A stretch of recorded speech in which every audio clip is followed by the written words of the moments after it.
All right, Danielle, we met a week ago at a picnic and here we are on our We LinkedIn are. Live. And I'm really excited because, I do a lot of dinners. I'm in front of my membership all week long. And the recurring complaint, not complaint, but problem is, how do I get clients? How do I get new clients? How do I get recurring clients? It doesn't matter what vertical people are in, they're complaining about the same things.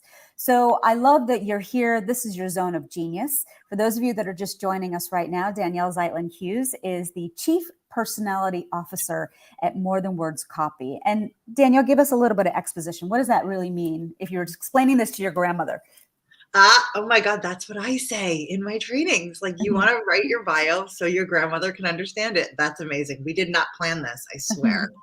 Um, Essentially, what it means is that I help people be more themselves in their content so that they can attract the right audience and repel the wrong one. And as I like to say, when you call yourself the Chief Personality Officer, it's because when you have your own business, you can call yourself whatever you want. Yeah. We can tell our own story, right? We write our What's own narrative. what's the barrier though? Why are people afraid to bring their authentic selves to their social media, to their work, to any professional context? I think it's a couple things. One, I think people think it's all or nothing. I think a lot of people are, I have to tell you everything about me. I have to reveal all of my private thoughts and feelings, and I have to share everything. And that feels extremely uncomfortable and, an overshare. So that's one. The second piece is I think a lot of us grew up in corporate and worked in the corporate world. And when you come from a corporate background, you are trained to toe the party line and fit in and be a good corporate citizen. And individuality until recently was not an asset that most companies wanted, praised, or encouraged. Mm-hmm. And so shifting your mindset from I had to be one way, I had to fit in to wow, now I need to stand out. It's a big leap for a lot of people. Mm-hmm. And I think it's helping them realize what they can put into their message that's just enough to create those connections where they're not sharing too much. And actually, when you reveal a little bit more of yourself, you are going to repel part of your audience, but that's the point, right? Is that you need to be so comfortable being you that you're only attracting the right people. I've been talking on social media that I'm about to take my mastermind to Morocco next Tuesday. And one of the things that we are on in month 9 of our trajectory together is, who are you showing up in your thought leadership? And some of that base work is something called shadow work, if you're familiar with it, where you're really digging up some of the deep, dark, repressed parts of you. And Mm, instead of keeping it deep and dark and under the rug, actually confronting that to understand how that's may or may not be showing up and driving a lot of your actions. So there's a series of questions, and I can share that line of questions. But I just think sometimes that's an interesting self inquiry to engage in, because that bleeds into all the other ways that you show up in other contexts. absolutely. And I'm not familiar with that. So I'd definitely be interested to learn more. You Yeah. know, for me, a lot of what I talk to my clients about is, it's not about, and not that there's anything wrong with like digging up things that are going on, but it's not even about that. It's what do you love to do? What are your hobbies? What are your passions? What lights you up inside?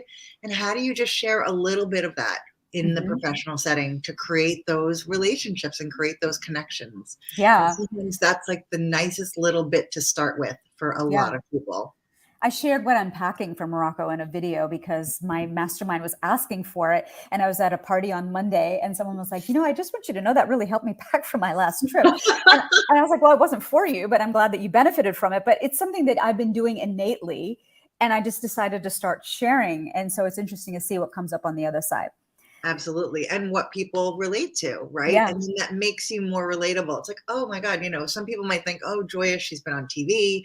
She's this anchor. She now has this amazing company. I can't relate to her. And then you're like, here's my packing cubes. And here's Yeah. like the dress that I'm rolling up. And everyone's like, celebrities, they're just like Right. us, right? Again, Yeah. it's very relatable. So Tanya's joining us, and we've got some other folks joining us. Yay! Thank you for coming in. I just want to share with you, for those of you that are just joining us, that Danielle and I are talking about the 6 tips that she has to offer on how to get new and recurring clients. Tip number 1 is don't network, work those relationships. You and I met at a picnic. We established a relationship and we took it beyond that picnic. So what does that mean in that context when you're working that relationship? I think so many people get hung up on the word networking and instantly they don't know how to behave, right? When you say I'm going to a networking event, people think, oh, I got to shake people's hands. I have to be on. I have to, smile all the time and I can't be myself. But if you consider that every interaction with someone is just a chance to build a connection and a relationship, it removes that pressure and just allows you to be yourself and just ask them more questions about who they are. And it doesn't even have to start with anything professional, right? I Mhm. don't know how we started our conversation, but I guarantee you I did not say, what did you do? Because I never asked that. I No, you probably, had wine. yes, I was just going to say, I probably asked you if you wanted a glass of wine or I complimented you on something you were wearing. Like, what is just a icebreaker that's like human to human, woman to woman that we can talk about that just makes everything fun. And then it's easier. And then 10 minutes later, it might be, okay, so, what do you do? And who do you know here? But it doesn't have to lead with the professional first because the relationship can get built in a different way. And then you can build the professional on top of that.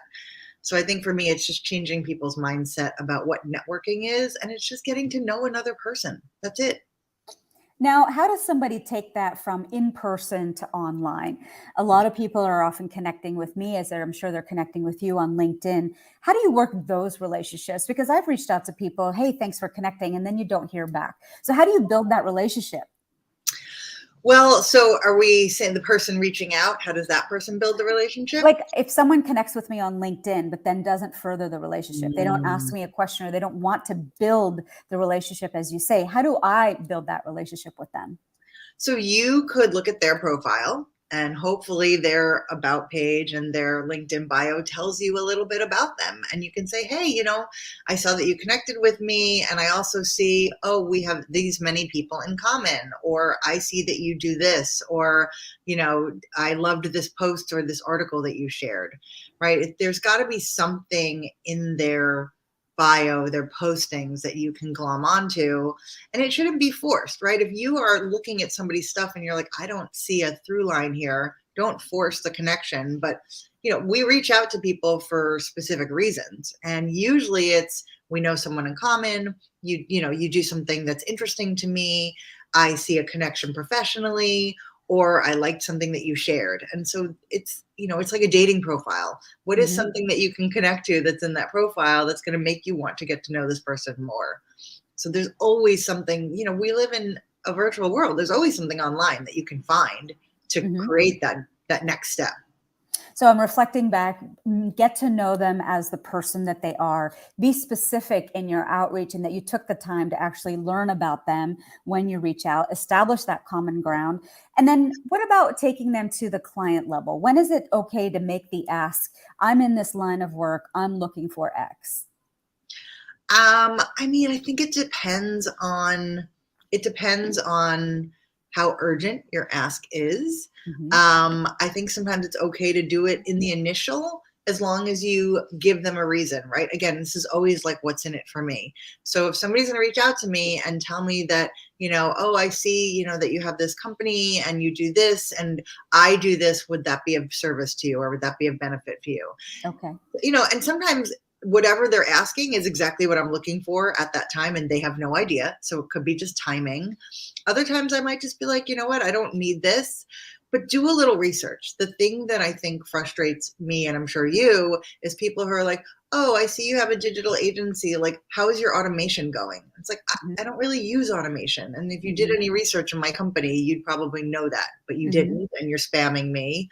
So I think if it feels like it's personalized, it's okay to make the ask, but don't ask for someone's business. Just ask to connect and say, would you like to learn more?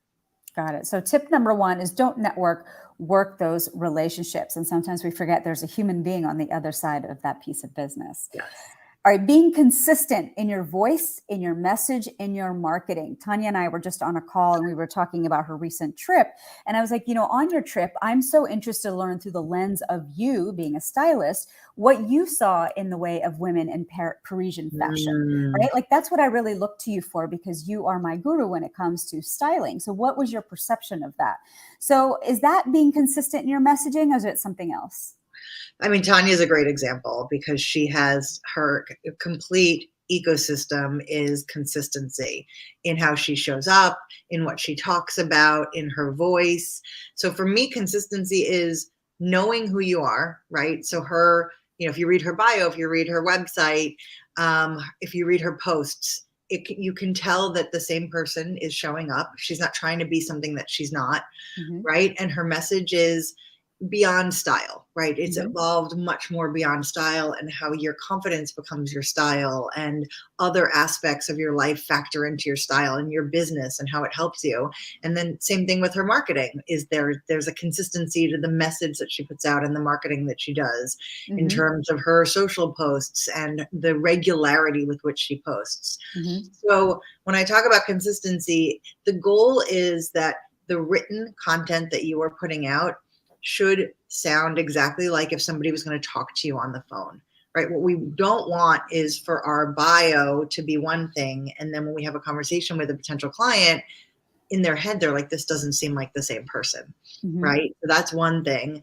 And then your message should be, again, always what you are doing in order to help your audience, right? So you're Mm-hmm. always in service of them and thinking about, like you said about your packing, like what's going to help my audience? Like, yes, it's about you, but it's really for them. It's like, Mm-hmm. here's what I'm doing, but it's helpful for you. Mm-hmm. And then the consistency piece in your marketing is, what are you doing on a regular basis that people can see? And whether that's posting on social with regularity, for me, it's my newsletter, which I send out every other week, which without fail for 3 years. Like that was what I dedicated to myself. I said I can do twice a month and I will consistently do that. And I have. So making a commitment to yourself to show up on a regular basis, and again, reach out to your audience with that level of consistency. And when you're in front of the client, I just want to reiterate, if there's a disconnect in any of your collateral, the way you're showing up, the physical way you're showing up, the tone that you're using, if there's any inconsistency, that's when the alarm bells can go off on the other side. But what is that on a deeper level? Let's go a little deeper. What does that signal to a client about why they do or don't want to work with you? It signals either that you are not who you purport to be, or that that you had somebody else do your materials, that right there's something incongruous there, and it's just I don't know what it would signal exactly, other than there's something not truthful here, or it's a comfort level that this person's not comfortable enough with themselves that they've put one thing online and now they're another person behind the scenes, right? If you are creating this professional relationship with someone, they want to feel comfortable with you behind the scenes. They want to know that you can get the job done, but they want to hopefully build that relationship with you and establish a trust. And, if they've sought you out for a skill set, yes, they probably already assume you can do that skill set. Then it's, what is it going to be like to work with this person? And if they're feeling like those things don't jive, they're not going to want to work with you. I don't care how good you are. Before we leave this tip, what's a brand that you love that's very consistent in their message and their marketing and voice? I mean, there's a lot of them, but I would say, Ben and Jerry's comes to mind. And yes, they're very political, but they're also very unapologetic about it, and they own it, and they know that it is potentially detrimental to them in some ways, but they live by their values. And so I think that's another piece too, is like, what do you stand for?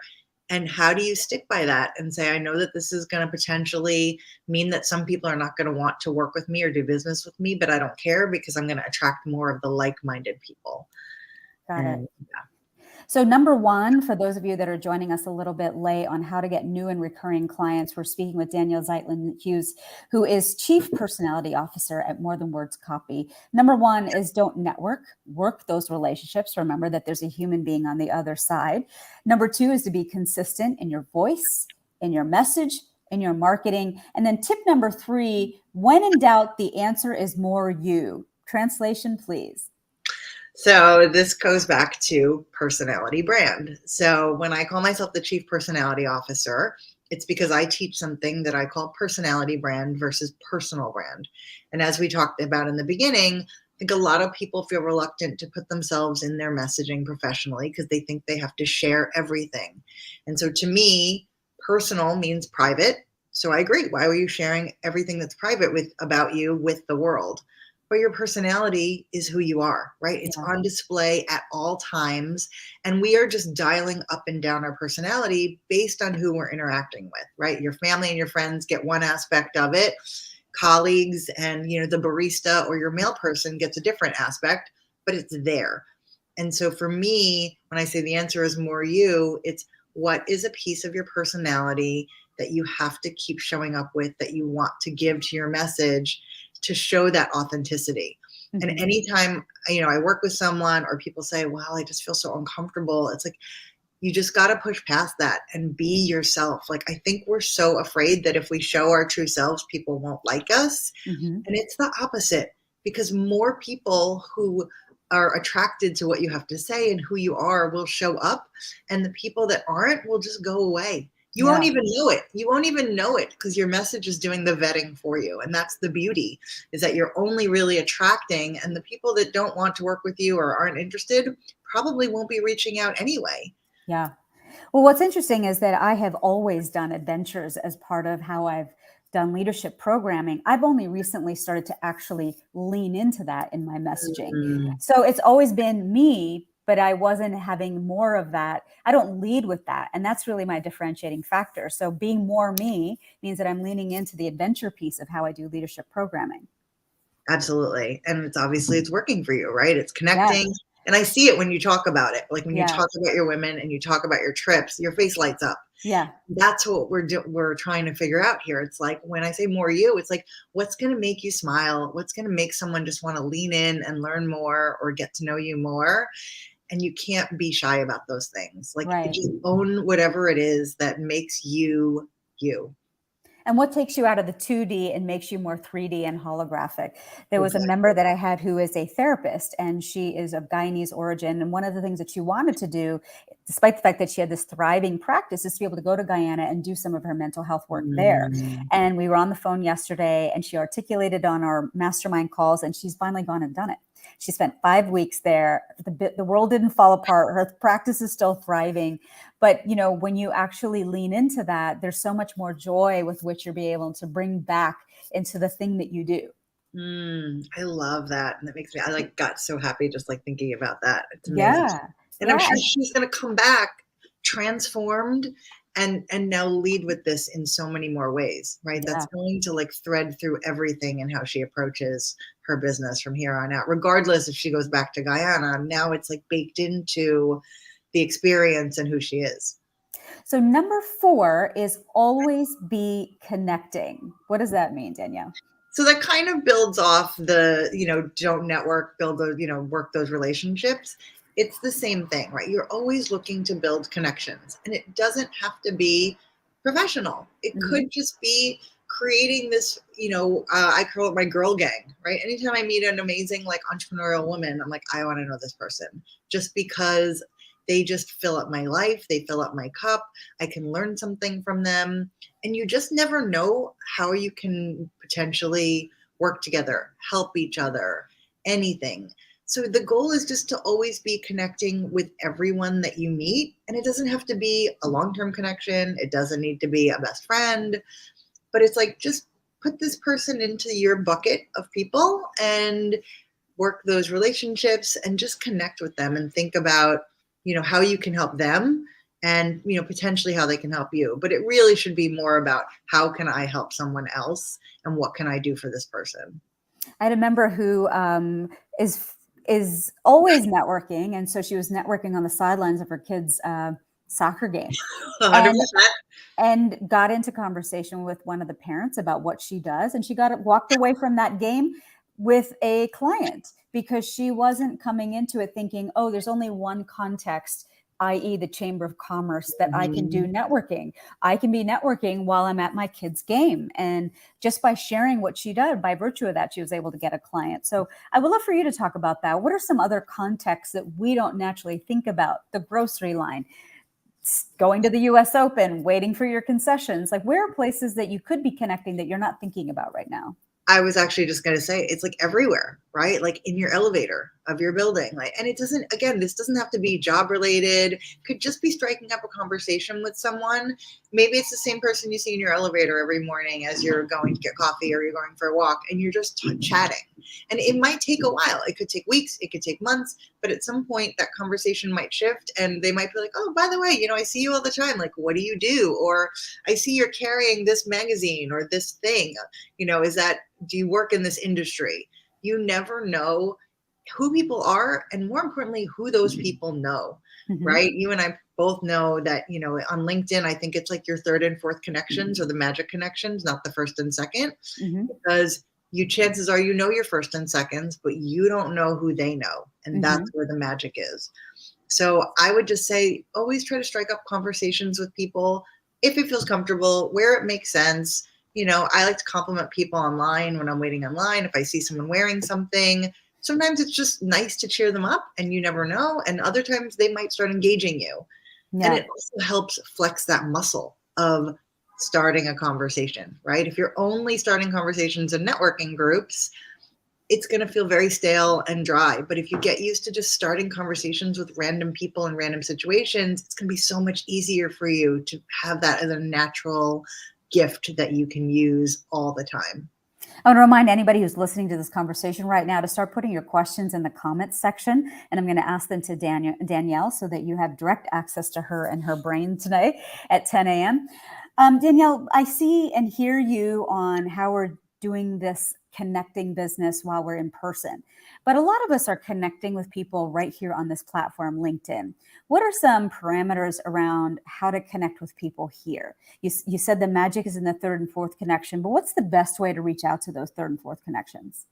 I mean, I think it's always about being genuine, right? Like, don't reach out to someone just to reach out to someone. Have a thought process behind why do you want to connect with this person, right? What do you want to do with them, for them, or what do you want them to do for you? And think about how you can position that in a way that feels not salesy, but again, conversational. And it could be, I saw, we have this person in common. I saw that they posted about something that you did, and it allowed me to go read about you, and I'm super impressed. And, I think that I would love to learn more. Here's what I do. Would you be open to a conversation? Right? Always relate it back to, like anything. Do you have someone in common? Because that's obviously much easier to kind of start the conversation if you share a connection, but also give them the reason why, and don't make it about, I do this and I want to tell you about me. Make it, I saw this that you did. It's super interesting to me, or I'd love to learn more, right? Because everybody wants to talk about themselves. So I think you can always aim with flattery and with just wanting to know more about another person, but do your homework. Don't just reach out and make it generic. Put something in there that tells them this person read something I did, or went to my website, or has some level of knowledge about me, and they put in the effort, and I want to reward that effort. I know. I always reward that. I remember there was a PR guy who knew that I came into the NASDAQ exactly at 3:30 in the morning, and he would have a tape ready for whatever client he wanted to have run footage in that morning broadcast. And like, this person clearly not only did some due diligence, but he stalked me because he knows the exact moment that I walked through the door of this particular building in all of Times Square. And I asked him about that later, and he was like, yeah, but I have people that are in charge of doing that for me, and that's how I'm effective at what I do. Oh my God, I love that. I love that. I mean, it could be a little creepy, stalking you at 3:30 in the morning on the floor of the NASDAQ, but clearly it was not. It worked. Yeah. So again, I want to ask anyone who's watching this, if you have questions about how to get clients, how to get recurring clients, how to really get, parlay a lot of different things in order to be able to be more powerful in all the contexts you're showing up in, please put your questions in the chat. All right, Danielle, the next tip that you have on this count is you want to attract the right audience and repel the wrong one. Some people, when they're first starting out their business, want to be everything to everyone. So this one takes a little while to sink in. And I would say, there's the reason that this is an expression is like when you try to attract everyone, you attract no one, right? You can't appeal to everyone. Nobody is for everyone. People that are for everyone, right? That's like vanilla, and not everybody even likes vanilla. So it's not even for everyone, right? And you don't have the capacity to handle everyone. You wouldn't know what to do with everyone if the whole world started coming to your website or wanted to work with you, right? It's really about the ideal customer and getting more of the ideal customer. And if you have everybody coming to you, you're going to spend all this time wading through the wrong people to find the few right people.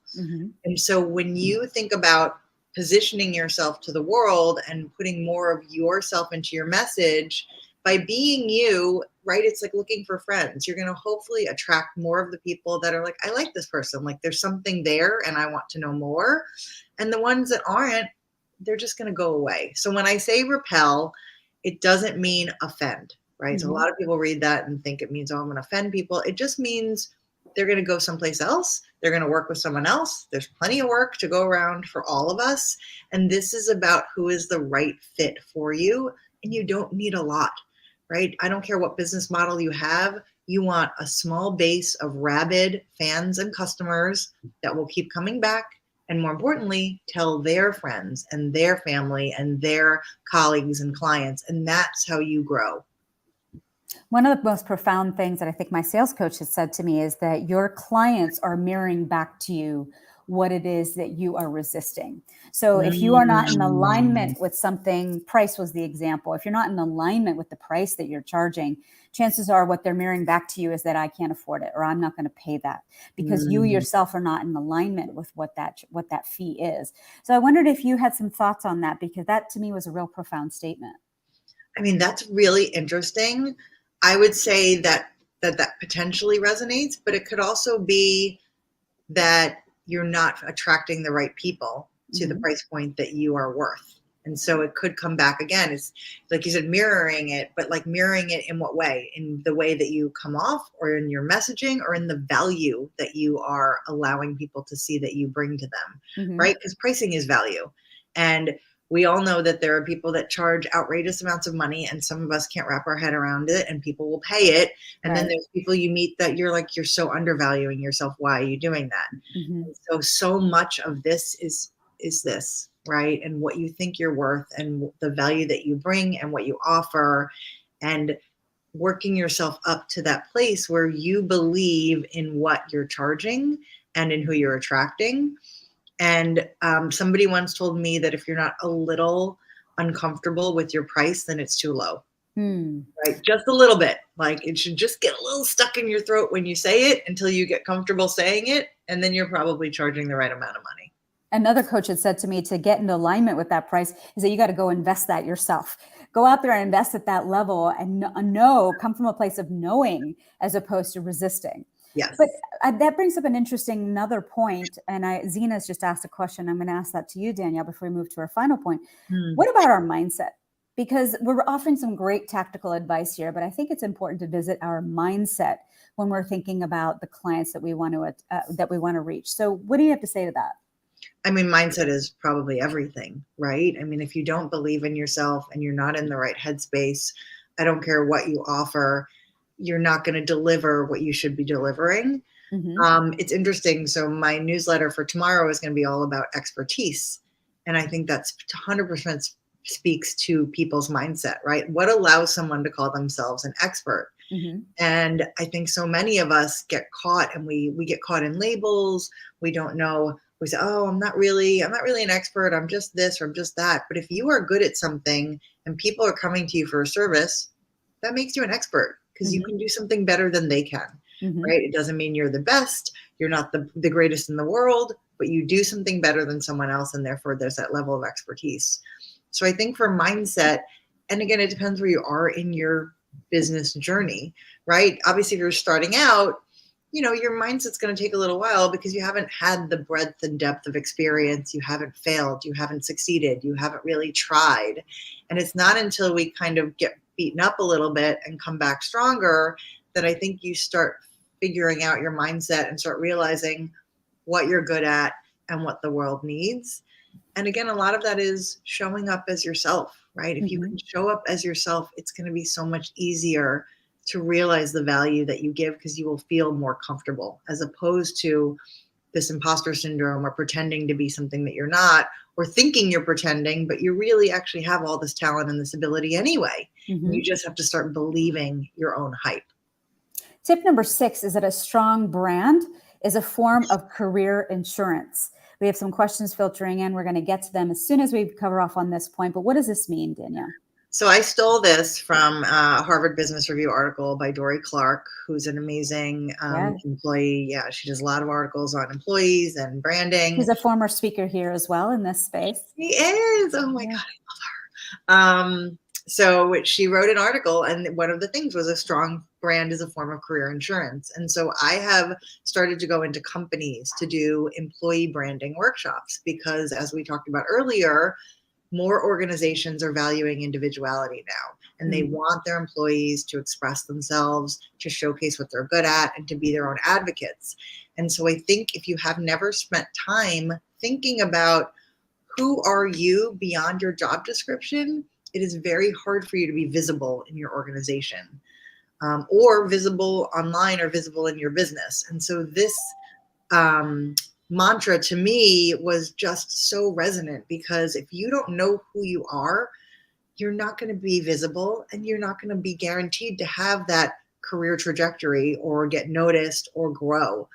And if you are consistently hiding yourself or just doing the bare minimum, this quiet quitting, you're not going to ever, you're hurting yourself, right? It's one thing if you don't want to do extra because you feel like you're not being compensated, but if you're only doing the bare minimum, you're also hurting yourself and your potential to grow and learn and do more. Well, before I ask Zena's question, when you talk about a strong brand, is that your personal brand? Is that the company that you own's brand? How do you differentiate between the two? I think it's both. So I think it is your personal brand if you're, a solopreneur, a freelancer, an entrepreneur, or an employee. And then I think if you're a business owner, it's both, right? Because your company's brand should somehow share values with your own brand, right? They don't need to be synonymous, but there definitely needs to be overlap there.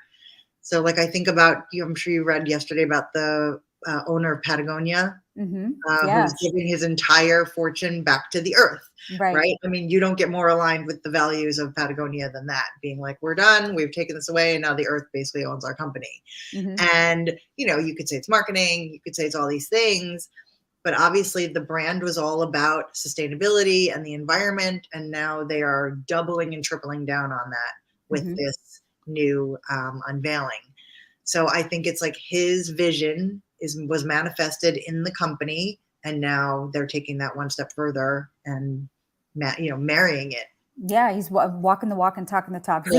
Zena asks, this is more of like a toggling question. So when you're talking to a potential customer versus somebody who is in HR, who is the decision maker in a larger organization, who might have access to a whole group of potential customers. So then how do you toggle your message in order to make them into a client? Sorry. Okay. Explain that one more time. So let's say I'm talking to you, Danielle, and I know that you are Lord and master of your own domain. If I'm going to come to you for messaging on my website, I am only talking to you, and I'm going to show you my personal brand. But in the case of Zena's question is, what if you are the HR director for Google? That means that you are actually speaking for an entire coterie of personalities. And I don't know yet what I need to sell you because I don't know the pain points of that group that you are actually the face of. So how do you toggle your messaging when you're trying to turn this particular relationship into a client? So I think it's a duality there, because the person who is the HR person at Google obviously has their own personality, right? And you're going to get to that person through a connection, through something that you can talk to them about, right? So that's establishing that relationship first to understand, right, what is this person, her or his struggle on a day-to-day basis? And then what is their struggle in terms of filling their pipeline at Google, or what they need professionally? So I feel like it's both, because the employee is going to have their own struggles that you need to figure out, and then doing their job is also there. But I think if you just go in with that secondary piece of, okay, Google is struggling with this, and I'm going to just talk about that, you haven't allowed that person to be themselves and to show you who they are And Mhm. so I think building that relationship first before you go for the larger professional relationship would be much more helpful in the long run. Yeah. Yeah, and I'll give an example. I'm speaking to a group of lawyers, both in-house counsel and litigators in November. And the person that asked me, the host asked me because she liked what I had to say. But I said, okay, now that I'm going to get in front of this group, I actually want to pre-interview 6 of the people that are going to be in the room because I want to understand what their pain points are. I'm not coming from a place of service or value if I'm not actually speaking to what's keeping them up at night. So I think that that's another way to skin the cat. Yes, now this person's kind of open the aperture a little bit, open the doorway for you to come in to a Google or a MasterCard or a Visa or wherever else. But now, how do we address the pain of the folks who are actually going to be in the room? I love that. And I think that shows that you're not making assumptions, Right. right? You're not going in and saying, like, this is my standard generic conversation and my generic talk, and it's a one size fits all. You're saying, I want to customize this for you, and let's get to like what you're struggling with, what your goals are, right? And I think a lot of times when you're talking to someone, it's like, what are your goals? What are you trying to do with this? Because a client or a customer might come to you and say, I need X, which is not really what they need, because that's Yeah. not going to get them to the goal. So when you say, what are you looking for? What do you want to achieve? Then your expertise can shine and say, okay, let's dig into this more because I think this might benefit you more and get you the results that you need. Seeing beyond what they want and seeing what they need. 100%. The next question is, all right, let's talk about recurring clients. You've already converted someone once. How do you go back to the well and farm for additional opportunities? So there's a couple ways to approach this because I think it depends on what you do, right? So I know a lot of people that if you have a service, is there a follow-up service? Is there something that you can sell them into that is an ongoing way to stay in touch with you, to work with you, for you to support them? So that's one thing. Do you have a model that allows for something like that for you to build on it? The second thing is, always going back and saying, I'd love to know, how you found our work. What are the results that came up from this? Like if it's something that you can measure, that they have metrics on, if you did a website for someone, can you quantify, oh my God, we have this much more clicks and engagement and traffic, and say, I did this for you. Do you know someone else who might benefit from this? And is there something else I can help you with? A Mm-hmm. lot of times they just want to work with you and they want to stay in touch with you because you've helped them in some way, and you just don't know what else they may need. And you can always just say, are you looking for any other assistance, or is there anything else I might be able to do for you, and start the conversation that way. But I think the bigger piece is having multiple services that allow you continuity. Mm-hmm. And it doesn't have to be something you sell in originally, although I know some people that sell a website and then say, and I will also sell in 3 years of service to that Mm-hmm. website, and you can bundle that immediately, and then you've built in this recurring client and this recurring revenue. And by way of example, I teach a public speaking masterclass, and one of my students, after she concluded, said, well, I would really love it if you had an additional module on how to make videos for social. This would be like the next step for me Mm. after completing, level 1 with you. And so I found that to be really interesting, that I didn't realize that there was a real opportunity there to create a structure for people to continue on. And I think that goes back to mindset as well, right? And value. And if you realize that there's value in someone working with you in one way, most likely there's going to be value with them in wanting to work with you in other ways. And listening to your audience, listening to what people ask for, and seeing what you can do for them, you have to always be thinking, what else can I offer that's of service to my audience and my clients? So then this next question is a little more complicated, because let's say you have a one-time service, right? I don't know, I build you a website and now that website is up and running. What is the longer term engagement that you can glean from that? So in other words, instead of them making this a one-time only opportunity to work together, how do you package yourself up so that it can be a longer term engagement, a 6-month engagement, a 10-month engagement? So maybe before you even do this website, maybe you need to interview a bunch of stakeholders and create a brand guide for them, because maybe they can't build a website because they don't really know who they are, or they haven't done these, user experience testing. I mean, see, there's maybe a way to even stretch the original assignment and do a deeper dive and say, before we do this, I want to do a whole brand exploration. I want to do a strategy.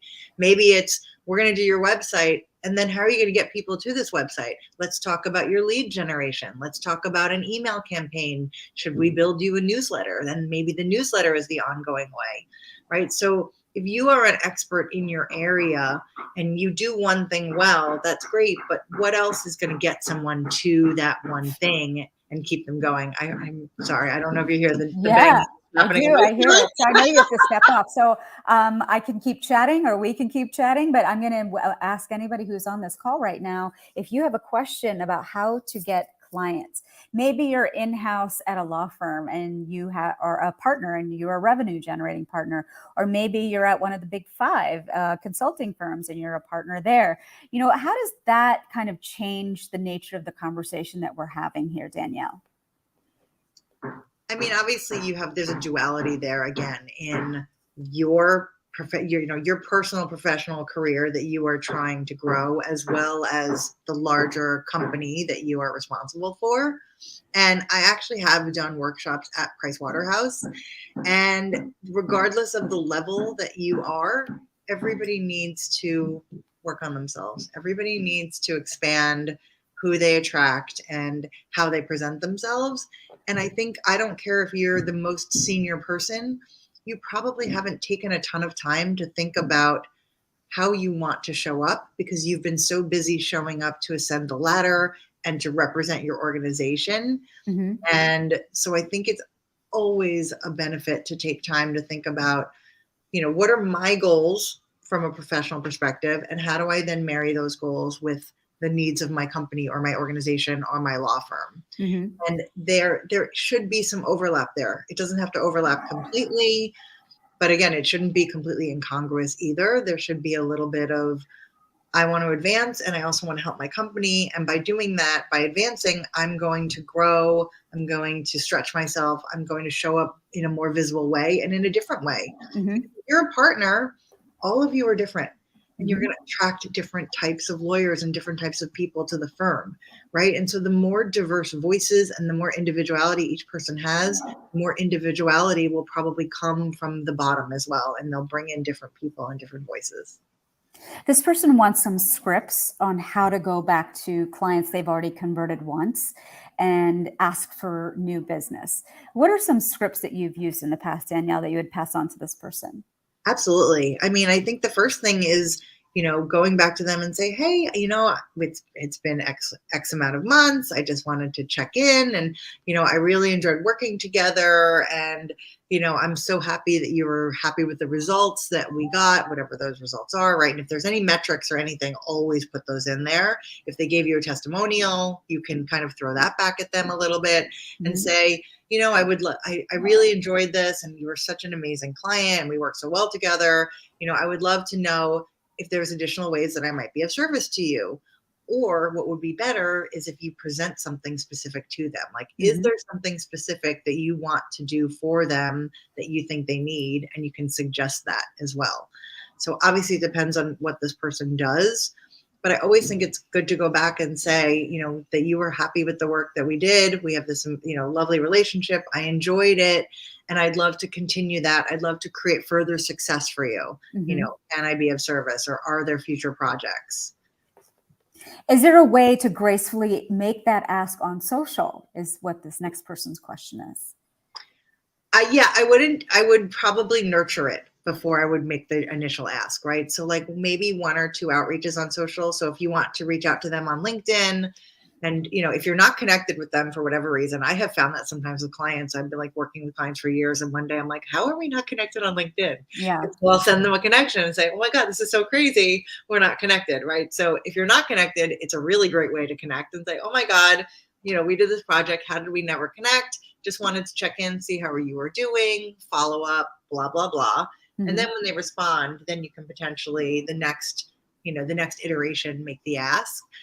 If you are connected, I also just think it's, hey, I saw you posted something and it reminded me of the project that we did. And I just wanted to circle back and see if there was anything else I might be able to help you with. Or, are you looking for a refresh or X, Y, and Z?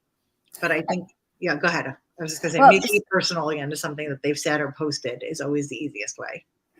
Final question. This person has just transitioned out of corporate. So in other words, they never had to go and Mm. hunt for a book of business, but now they have to build a book of business. It's a difference Mm. between surviving and going back to another job where you're building somebody else's dream. So when somebody is so fresh and new to this whole process, it can feel very overwhelming. What would be the first baby step you would recommend to someone like that? The first baby step is figuring out your brand and your brand message, right? Because you can't go out and hunt for business if you don't know who you are, what you do, and who you serve. So I think that's the very first piece, is to find someone to help you if you haven't already, or to really just flesh out your brand positioning and figure out what are you going to offer people and your differentiator, and get your voice down. And then you can start, I would say, start with your family and friends. Let people know, send out an email. That's what I did when I first left corporate. Hey, I'm going out on my own. I'm now a freelance copywriter. Here's what I can do for you. If you know anyone, I would love for you to spread the word. And I think you start with the people that know, like, and trust you, and go ask them for help. Help is not a 4-letter word when you are starting your own business. It is the most vital tool you can have. There is no shame in asking for help. Start asking people who you admire. How did you start your business? Can I pick your brain? I would love to get some advice from you. So there's so many ways to use other people's experience and expertise to help you in your journey, and don't be ashamed to ask. But I think that some specificity around what kind of help you need inside of that conversation is important, because I get a lot of folks who are like, oh, I'd like to pick your brain. I'm like, well, that's great, but time is my biggest commodity as an entrepreneur. So I'd love for you to be 100%. more specific. What is the specific thing that you think I can help you with? And let's nail that down before we commit to a time, because that's a 100%. lot of stuff that we could cover off on. And if we only have 15 minutes, I don't know we're going to get to it all. 100%. And that's so smart, right? I mean, and Yeah. unfortunately, not a lot of it, everyone won't know necessarily what they want to ask from another person, but you can at least suggest, oh, I see that you do X, Y, and Z. I would love to know, how did you do that? Or what's your biggest, tip? And say something that, again, shows that you've done your research. Danielle, it's been great spending the morning with you. Me What would you too. share in closing to anyone? Amy's on the line, Tanya's on the line, Zena's on the line.